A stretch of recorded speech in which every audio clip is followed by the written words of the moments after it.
తల్లి వయసు ఆవిడని పెళ్లి చేసుకుంటున్నావు. నేను అదే చెప్తున్నా మా అమ్మ కూడా, నాకు ఇష్టం అమ్మ, తను తీసుకొచ్చుకుంటాను ఇంటికి అని చెప్తున్నాను. అవును, రేపు ఆవిడ మంచాన్ని పడ్డాక ఆమె కంటే ముందు ఈమె కూడా మంచాన్ని ఇద్దరికి చాకిరీ చేయాలి నువ్వే. దాన్ని చూసుకుంటా మేడం, నేనే చూసుకుంటాను.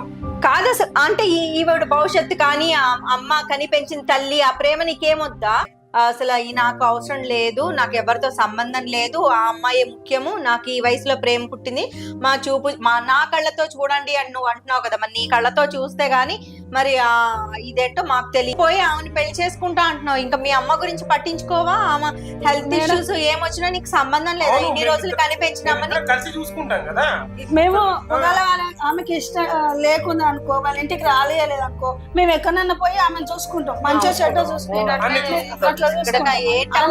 ఎక్కడికన్నా పోయి చూసుకుంటే ఆమె ఒక్కగానొక్క కొడుకు నువ్వు తీసుకెళ్లిపోతే దగ్గరలో ఉంటాము, ఆమె చెప్పుకోవద్దని చెప్పు, మనసాక్షి అనేది ఉంది కాబట్టి లేదమ్మా. తన ఇష్టపడ్డాడు, తన ఇష్టపడ్డాడు, అట్లా చేయడానికి న్యాయం ఉందా? నేను చేయలేదు, తను ఇష్టపడ్డాడు, అడుగు ఇక్కడే ఉన్నాడు, వద్దు బాబు అని చెప్పాదు.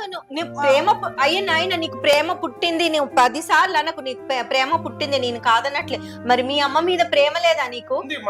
చూసుకుంటాం మేడం, చూసుకుంటాం, తనకు కూడా చూసుకుంటాం.